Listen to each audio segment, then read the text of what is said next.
Welcome to this episode of Moonbats. I'm making a sissy bar. Yep.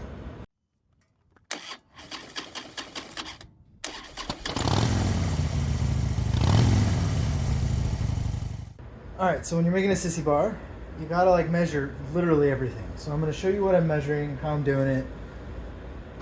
You know, things don't want to break, rub, whatever, run into each other. So let's turn the camera around. I'll show you what I'm doing.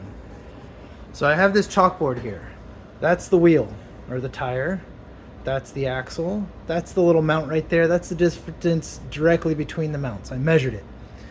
So that is these mounts right here. I also basically did from these mounts up to the top of the fender, just so I've got that dimension. So it's 11 3/4 top of the fender to the mount, and then the fender's 6 inches wide. So that is basically it. It's gonna go woo like that. So that's it. What I have to do is I have to basically copy the shape that I want onto my table. I gotta take my vise off, and I'm gonna draw it on the table, weld some like bending points on it, a center point up there for it to sit on, and then everything's gonna be bent on the table itself. So for height, this is kind of silly, but it works. I wanted to see how far it was so it was like level with this handlebars. So I got these squares and some clamps and a measuring rule stick, meter stick, put the seats in like roughly just so that way I could make sure it's not doing anything. I tilted it back a little bit. So, you know, it's like, it looks like that. That's about 20 inches tall above the fender. So that's going to be about where we're going to go. He has another bike that's 24 inches.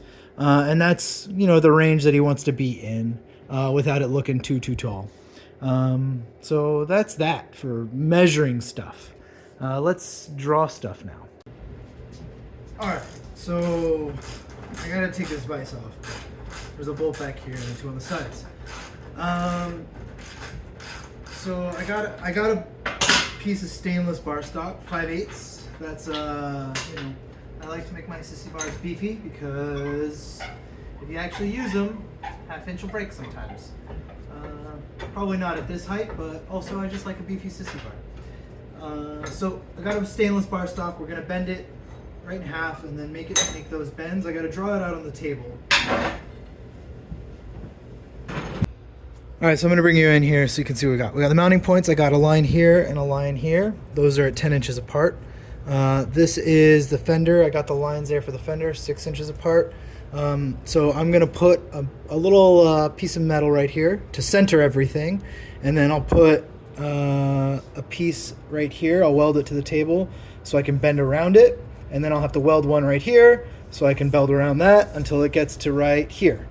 It's pretty straightforward. First I do is I bend it in half, which is just like you heat it up, bend it, and then you get it a halfway point. So what I'm going to do is just see how much material I need, and then give myself extra on each side for anything that needs to happen. So let's start measuring and cutting. All right, so just to give you an idea of what I'm doing here, it's 20 inches, ish from here to here. You add a bit more for the bend, whatever, it doesn't matter. And let's start it at 10 from there. It's 20 inches. And I want to give it another, like, you know, give myself room to grab it for leverage here. So we'll give myself another 20 inches. So we'll make 40 inches each side, 80 inches total. So what I'm going to do is I have got this 10-foot piece of stainless bar. I'm going to cut it down to 80 inches just so that way I'm not bending and hitting things in the shop and, you know, whatever. Easy one. The first bend is literally I'm going to find the middle of it, bend it in half, and then at least then we've got something to go from.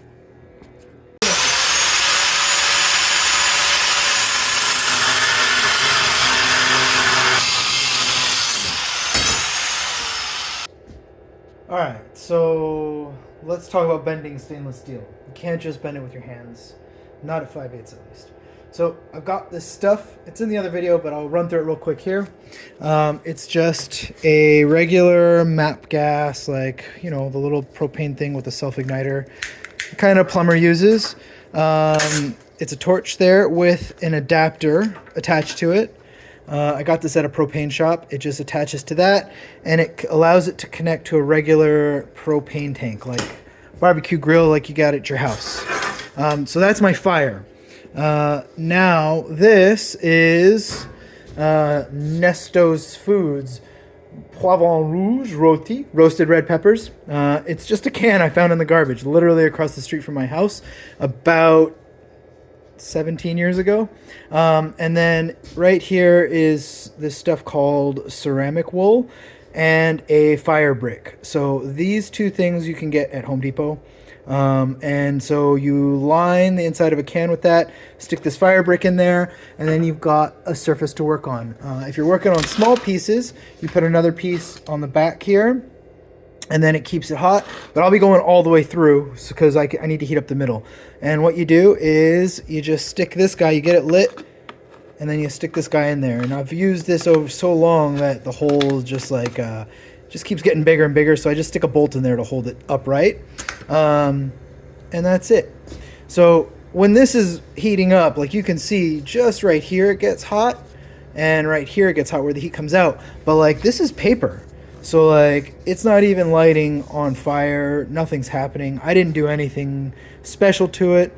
This has been used to make all kinds of stuff. Tons of sissy bars, a couple knives, bending metal all over the place.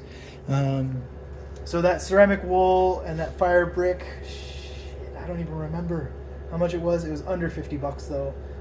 So if you want to make a cheap little forge, that's the way to do it. All right, so like I said, I marked it right in the middle, 40 inches. And I just got this guy set up on the floor. It's not hot, not worried about it, but I'm getting it warmed up. All you do is you see that little red spot right there? You put your mark on that red spot, and that's it. And then it warms up till the metal gets hot. Once the metal is red hot, you take it out, you clamp it in a vise, and you just wink, bend it down. And so I'll give you an example. This bend right here is the same thing. I got it red hot and I just bent it, and it creates that nice pretty little bend right there. There's no need to get crazy. If you get it red hot, it'll only bend where the heat is. So, you know, it doesn't create a huge arc. It just it's just pretty final, localized. So that's about what we're doing. Actually, you can see here we're gonna do this but longer. We're gonna bend it like that, come down, and then bend it down like that. It's red hot, so we're gonna just let it heat up a little bit more, and I might just bend it just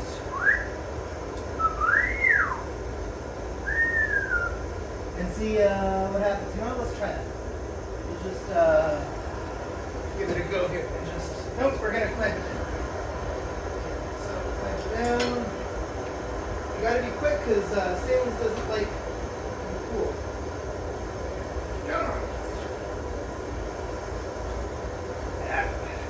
Yeah, there we go.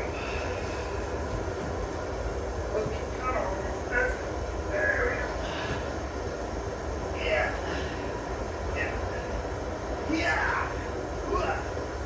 Alright, that's close enough, and then I can heat it up again and just get the exact width. Alright, so there it is. You can see it's cooling down now, but nice little bend.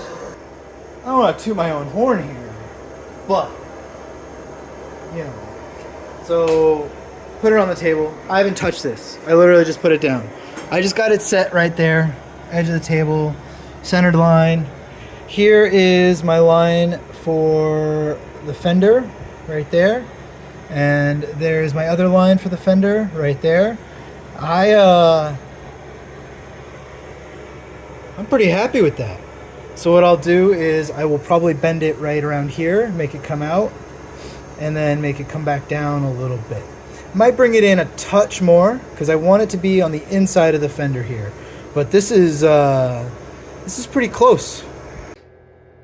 All right, so I got this all fixtured up here. Got a piece in the middle to center it. I've got two pieces here to keep it, when I bend it, it doesn't move on that side. And then this is the piece I'm bending around. So what I'm gonna do is I'm going to draw a line on this right here, there, and there, and here, and here. So that way, when I'm redoing this on the other side, I know exactly where my bends are supposed to go. I gotta be quick here. And we're just going to put this over the top of it here. Come on. There we go. Okay, and just bend it around. Now. Come on. There you go. There. Alright, so that is bent. It's good. Everything's set. Alright, so what I did is I bent it around this bar and I drew a circle here where I was gonna stick this guy. So now what we'll do is we'll tack this down here. This is basically where the fender width is. And then it's gonna come bend it around that till it comes down to this line right here. I'll redraw it a bit darker. And that's our mounting width. So once it comes down, then I can play with that a little bit down here and see what works best. That's really it. This is one of those times where if I had a bigger welding table, this would go faster. I could bend one side, flip it over, bend the other side, weld the piece in, bend it, bend, heat bend, whatever all those things are. I got a small space, live in the city. That's what you got to deal with. Something to keep in mind is that when you're bending everything, if you bend it and then it doesn't fit in forge, you're kind of shit out of luck. So just so you can see what I got going on here, it's just propped up. I got my marks in there and I'm warming it up on the marks. This is much hotter this time around. Alright, so my mark is right here. I'm going to just bring it to that. Come on. There we go. A little bit more. There we go. Just a little bit further in. I want it lined up with the line. Because I can always spread it out. There we go.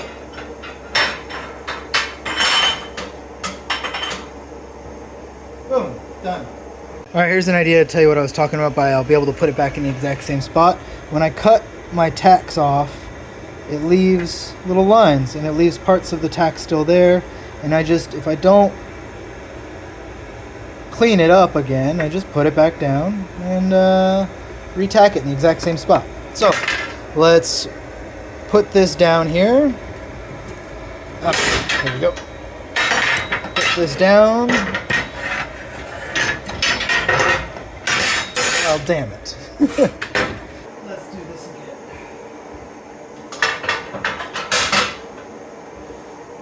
Where's my bar? Oh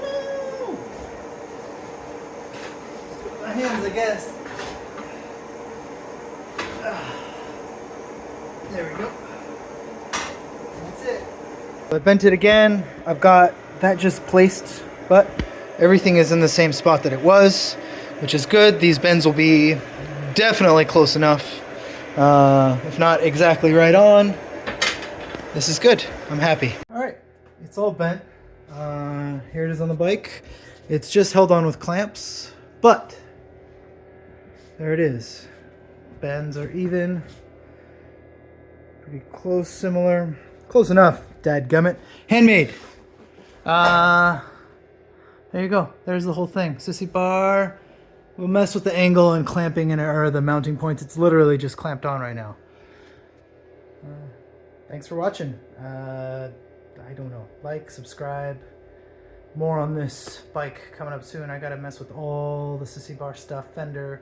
Then it's tank. Then it's, I think it's just wiring and plumbing after that. See you next time.